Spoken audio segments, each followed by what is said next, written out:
Hey there, adventurers! Welcome to our deep dive into the Sons of the Forest. Today we're exploring the game's accessibility options, or rather, the lack of them. Let's get started.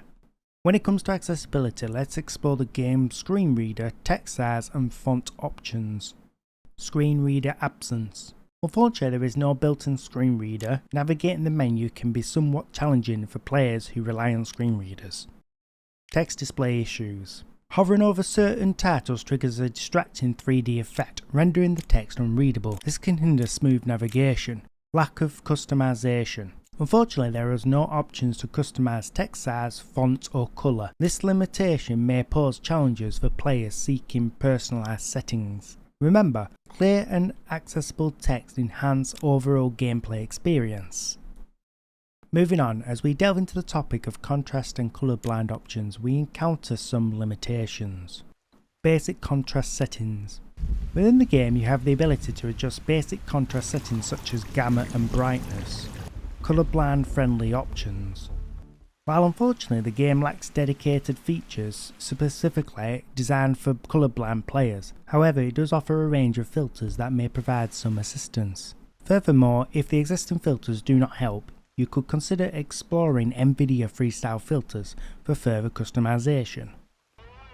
In Sons of the Forest, automatic subtitles are helpful for everyone. However, there is a limitation: you can't change their appearance. For players with hearing difficulties, the lack of customization may affect playability. In Sons of the Forest, visual and audio cues play a crucial role. Let's explore how these enhanced your experience. Visual cues. Dynamic icons. As you engage with items and goals, icons adapt to show different actions you can take, helping you identify materials to collect and objects scattered throughout the world. Each enemy type presents a distinct sound, allowing players to identify them. Additionally, visual indicators promptly notify you when you are under attack. Audio cues. Item interaction. When you approach or examine items in the world, sound cues accompany the experience. For example, holding a button to open a certain crate triggers a specific sound, enhancing immersion. Environment awareness.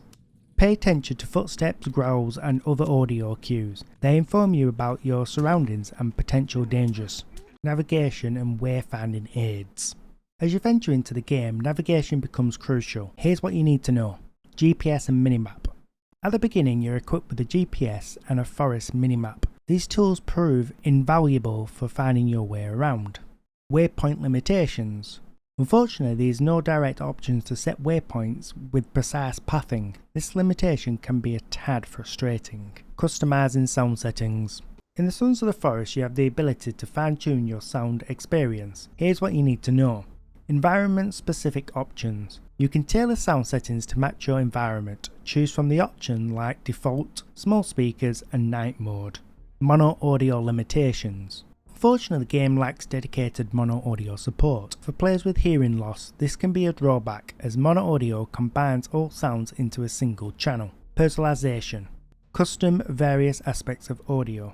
Adjust the overall volume. Fine-tune sound effects and music. In multiplayer, control voice volume as well. Menu systems. While exploring the options menu and its submenus, they remain consistent both in and out of the game. The submenus offer descriptions of each setting and its effects, aiding players in understanding each option better. Objectives and story. You start in a helicopter and are given a laptop containing information about billionaires who have been missing for 31 weeks. Throughout the game, you'll come across tapes, letters and pictures, which provides information on what happened to these people on the island. Unfortunately, there are no update logs or data to check your objective. You'll need to rely on your memory and initial purpose. Despite limitation information, you explore the island alongside Kelvin. The GPS guides you significant points related to the storyline. While the game guides you to specific locations, it doesn't clearly show your progress. Inventory management. Navigating your inventory can indeed feel like a needle in a haystack due to the following problems. Starting challenge. At first, locating items may be difficult, but within time, you'll get used to where they typically are. Cognitive note. Players who have cognitive challenges may struggle to maintain this knowledge or awareness, resulting in difficulties. Assigning hotkeys can be bounded to number keys 1 to 9 for quick access. Alternatively, bind them to the backpack to equip them faster. User Interface and HUD. Now let's talk about the user interface. It's vital to provide a user-friendly UI and HUD. Here are the main points. Monitoring health, stamina and hunger. These important indicators are essential since the game is about survival. The HUD shows the following. Health bar is located next to the minimap at the bottom right hand side of the heads-up display. Stamina bar is located opposite the health bar. Be aware these bars decrease if you're constantly running. The hunger bar, thirst and other indicators are positioned above the minimap. However, these symbols are small and difficult to see. When you're hungry, the bars will decrease, and if it's severely low, they will start flashing red. Motor and input accessibility. When it comes to motor and input accessibility, players struggle with the complicated controls, holding buttons and much more. Let's delve into the options available. Game controls customization. In the game settings, you can adjust controls to suit your preferences. You have the flexibility to remap buttons, adjust sensitive for both X and Y axes, and invert the mouse. Unfortunately, testing with adaptive controller is not feasible due to its unavailability. Currently, the supported hardware includes the keyboard, mouse and PlayStation 5 controller. Furthermore, the game provides toggle options to enhance the player's experience. A toggle for sprinting to avoid constant button holding, and a toggle for crouching, which is crucial for gameplay. Cognitive Impairment. In the mysterious world of Sons of the Forest, several features enhance your journey. Let's explore each category. Guidance and navigation.